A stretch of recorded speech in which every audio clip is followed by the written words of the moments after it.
बिस्मिल्लाहिर्रहमानिर्रहीम। अस्सलाम वालेकुम दोस्तों। अक्सर कबूतर आजकल के दिनों में बहुत मेडिसिन इस्तेमाल करते हैं, ठीक नहीं होते। लकवे में आते हैं, झोले में आते हैं। असल में कबूतरों को समझने की बहुत ज़रूरत होती है। इन दिनों जो कबूतरों को सबसे ज़्यादा मसला है, या तो पंजे गर्म है या मुंह में रेशा आ गया।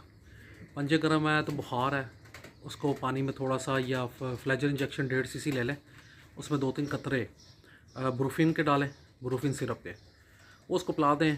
और तो वो कबूतर जो है ना, वो जिसके पंजे गर्म है वो ठीक हो जाता है। अच्छा, जो सबसे ज़्यादा मसला आजकल आ रहा है ना, वही लकवे झोले का। वो बेसिकली टेम्परेरी जो होता है ना, आर्जी तौर पर वो लकवा झोला होता है, उसको कबूतर को सूखता है, दाना नहीं खाएगा, हल्का सा झोला की तरफ फिरना शुरू कर देगा, जो जिस तरह कबूतर को झोला हुआ होता है। उसका आज मैं आपको इलाज जो है ना, मैं अक्सर पहले भी कई मरतबा बता चुका हूँ, लेकिन आज फिर मैं आपको बता रहा हूँ कि बड़ी बेहतरीन दवाई है, सस्ती तरीन दवाई है। जानवरों की दुकान चले जाएं, वहाँ पे उससे डेक्सामेथासोन की शीशी मिलेगी, डेक्सामेथासोन की, ठीक है। वो 40-45 रुपये की मिल जाती है, कोई 50 की भी दे देता है, कोई 60 की भी दे देता है, वो आप ले लें। और साथ में आपने फ्लेजर इंजेक्शन ले लेना है, ठीक है। और कोशिश करनी है कि आप टेरामाइसिन का मुतबादिल, ये याद रखिएगा, मैं विब्रामाइसिन का बहुत ख़िलाफ़ हूँ। विब्रामाइसिन कबूतर को जब दिया जाता है ना, तो उसमें गर्मी बहुत ज़्यादा कर देता है। कभी आप देखें, जो भी बंदा विब्रामाइसिन मुंह में डालता है कबूतर के, तो उसकी सांस की नाली जो होती है ना, उसमें पिलाहट आ जाती है, एक मोटी सी तह जम जाती है, वो ठीक नहीं होती। वो कबूतर फिर समझ लेके बेकार हो जाता है, उसको बहुत टाइम उसके हाल पे छोड़ना पड़ जाता है। आप पहले देखें कि जो कबूतर हल्का सा झोले में आया, पहले उसको देखें कि आया उसके कबूतर के मुंह में झाग तो नहीं बन रही, मुंह के ऊपर ना नीचे थूक चिपकेगा, उसको झाग कहते हैं। ये मैं नए भाइयों के लिए मैं बता रहा हूँ, तो ज़्यादातर मुझे नए भाई फ़ोन करते हैं जिन्हें ज़्यादा इतना आइडिया नहीं है।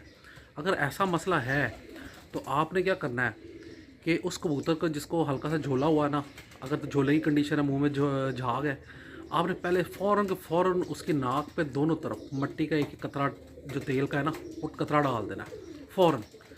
दूसरे नंबर पे आपने क्या करना है कि 1.5 सीसी फ्लेजर इंजेक्शन ले लेना है, इंजेक्शन की मैं बात कर रहा हूँ। दूसरा आधा सीसी से थोड़ा सा कम डेक्सामेथासोन जानवरों वाली, ठीक है। ये कबूतर को बचाने के लिए, कई लोग स्टीरॉइड्स के मतलब बड़े होते हैं, लेकिन बाद ही हम तो जान बचा रहे हैं ना, उसका तो मर ही जाएगा, तो जान बचानी ज़्यादा बेहतर होती है। वो आपने वो ले लेना है, आपने कबूतर को उसका मुंह खोलना है, उसको पिला देना है, ठीक है। और जिसके मुंह में झाग भी है, तो आपने ये पिलाने के बाद टेरामाइसिन का इतना इस तरह चुटकी भर लेनी है, मुंह खोलना है, उस पर छिड़क देना है। उससे ये फ़ायदा होगा, पहले तो आप मुंह साफ़ कर लेना है, जब ऊपर चोंच खोल के ना कपड़े से हल्का साफ़ कर दें, उस पर वो ये छिड़क दें पाउडर।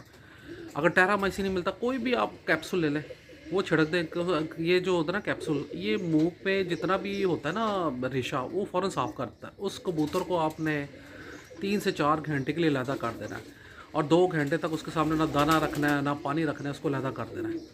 इतनी कमाल दवाई है ना ये, जो मैं आपको तरीका बता रहा हूँ। जो बंदा कहता है ना कि मेरा झोले में आया हुआ है, लकवे में आया हुआ है, ठीक नहीं होता, वो इंशाल्लाह A1 हो जाएगा। ये आप लाजमी करें।